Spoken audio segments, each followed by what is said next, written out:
Bonjour à tous et bienvenue dans l'émission Bibliothèque sur les ondes. Toutes les 2 semaines, nous vous donnons rendez-vous pour vous présenter 2 ouvrages sélectionnés à la Bibliothèque d'Égletons. Ces œuvres seront reliées par une thématique commune et nous aurons le plaisir de les explorer ensemble au cours de ces quelques minutes.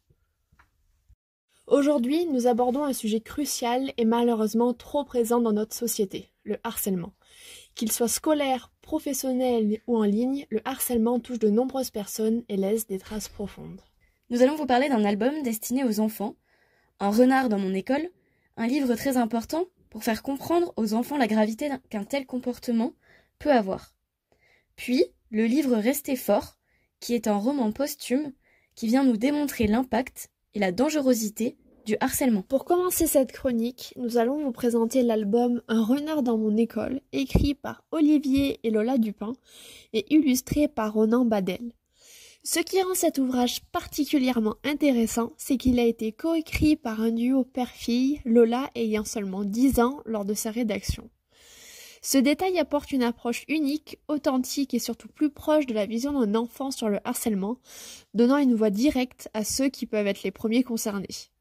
Inspiré par les albums que son père avait déjà écrits, notamment un sur l'alcoolisme avec pour métaphore un ours, c'est Lola qui a eu l'idée d'aborder le harcèlement scolaire à travers l'image d'un renard. Le renard a été choisi comme symbole pour représenter le harcèlement parce qu'il incarne parfaitement certaines caractéristiques propres au harceleur. Il est discret, difficile à voir, rusé. Comme le souligne Olivier Dupin, les harceleurs ont souvent ces mêmes caractéristiques, ce qui rend le phénomène compliqué à identifier par les adultes. C'est cette subtilité qui fait que les signes du harcèlement passent souvent inaperçus jusqu'à ce qu'il soit trop tard, rendant cet album d'autant plus pertinent pour les jeunes lecteurs, mais aussi pour les parents et enseignants. Dans Un renard dans mon école, l'histoire suit un petit garçon qui est le seul à remarquer un renard dans son école. Dès le début, quelque chose cloche dans le comportement de cette nouvelle élève. Petit à petit, ce renard commence à s'approcher du garçon, d'abord en le regardant de manière inquiétante, puis en le frôlant sournoisement en prédateur. C'est alors que les actes de harcèlement commencent. Moquerie, humiliation, chute, tout s'intensifie rapidement. L'escalade est progressive mais claire. D'abord des bousculades, un cartable abîmé, un ballon crevé, puis le goûter volé, et même la trottinette emportée. Ensuite viennent les menaces, l'intimidation, tout cela dans un climat où le harcèlement se renforce jour après jour. Ce qui est également intéressant, c'est que dans l'histoire, d'autres enfants prennent progressivement la forme d'animaux agressifs qui rejoignent le renard dans son harcèlement. Ils deviennent tour à tour des tigres, des loups, des animaux de plus en plus violents, matérialisant ainsi l'effet de groupe et la montée en puissance du harcèlement. Cette transformation des enfants en animaux sauvages illustre à merveille la dynamique du harcèlement, où l'effet de groupe amplifie le phénomène et fait perdre de vue l'humanité des participants. Au fur et à mesure, ces animaux prennent la force et de la violence, isolant encore plus la victime. Le point culminant du récit arrive lorsque le petit garçon, en prenant son courage à 2 mains, décide d'en parler à sa maman. Celle-ci contacte la maîtresse qui, à son tour, va voir les enfants. Et là, une chose incroyable se produit. Les animaux, jusqu'à-là agressifs et menaçants, se transforment en enfants. Le message est clair. Les tigres n'ont aucune place dans l'école. Les enfants qui lisent cet album réalisent alors que les animaux féroces n'étaient en réalité que des enfants, comme eux.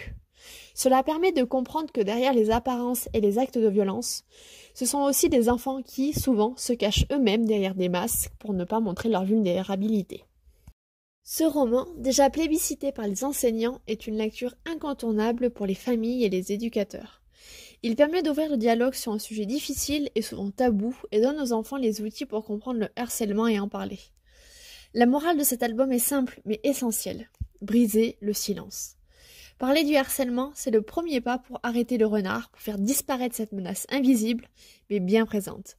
Cet album incite les jeunes à ne pas garder pour eux ce qu'ils vivent ou ce qu'ils voient, et à comprendre que, tout comme le renard, le harcèlement peut être arrêté si on en parle à un adulte. Pour notre deuxième œuvre, nous avons choisi de vous parler du livre Restez fort. Il s'agit d'un livre qui a été écrit par la famille de la jeune femme Émilie Monk. Ils ont choisi de mettre son nom à elle en auteur, car on y retrouve des passages d'un carnet qu'elle gardait secret. Cette jeune fille a subi un harcèlement scolaire pendant des années. Elle s'est suicidée à l'âge de 17 ans. Sa famille n'a appris que 2 ans et demi après le début de son calvaire ce qu'elle subissait. Ils ne l'ont appris que tard, lorsqu'elle est tombée en grave dépression et qu'ils ont dû la changer d'établissement. La jeune fille avait alors retrouvé un semblant de vie sociale avec des amis et des gens bienveillants autour d'elle. Seulement la dépression avait vite repris le dessus et elle avait dû être déscolarisée. Elle a réalisé plusieurs séjours en établissement spécialisé.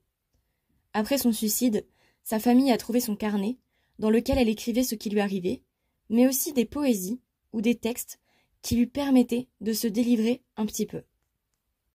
En plus de ces textes écrits de la main d'Émilie, l'ouvrage est aussi constitué de textes écrits par sa famille, ses parents, mais aussi 2 de ses sœurs. Ce sont des témoignages du calvaire qu'ils ont vécu suite au décès de la jeune femme.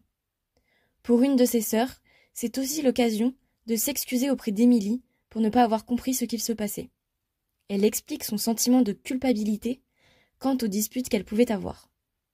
Pour son autre sœur, le suicide a été un électrochoc vis-à-vis de ses propres enfants. Elle explique sa quête d'une éducation qui vise à sensibiliser ses enfants dès le plus jeune âge au harcèlement. Elle explique aussi sa recherche d'établissement, ne dépendant pas de l'éducation nationale, en qui elle n'a plus aucune confiance suite au drame. Ce livre est un magnifique hommage à cette jeune femme. C'est aussi un moyen pour sa famille de faire de la sensibilisation au plus grand nombre vis-à-vis d'un harcèlement bien connu de tous, mais qui n'est toujours pas pris au sérieux comme il devrait l'être. Ce sont des textes poignants qui ne laissent clairement pas indifférents. C'est un livre dur, qui met nos sentiments à l'épreuve, mais qui reste bénéfique pour notre compréhension du calvaire que subissent ces jeunes enfants ou adolescents. C'est aussi un moyen de toucher du doigt les sentiments que peuvent éprouver les familles de victimes. Pour nous, il s'agit d'un livre nécessaire malgré sa rudesse. Nous finirons sur cette phrase écrite par Émilie. À ma famille, à mes amis, à ceux qui subissent la vie, à tous ceux qui luttent, restez forts, battez-vous, on finit par s'en sortir.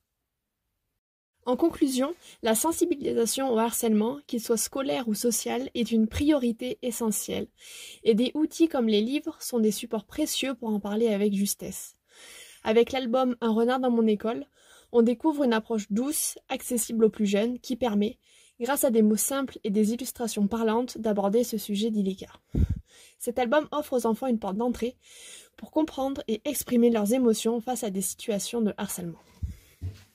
De l'autre côté, le roman Restez fort propose un regard plus dur et poignant, témoignage des répercussions graves et parfois invisibles que peut avoir le harcèlement.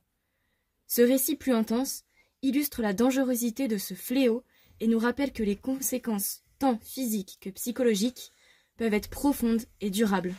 En évoquant ces 2 œuvres, nous voyons comment la littérature, à travers des approches variées, peut devenir un levier pour sensibiliser, informer et surtout aider à prévenir des comportements destructeurs.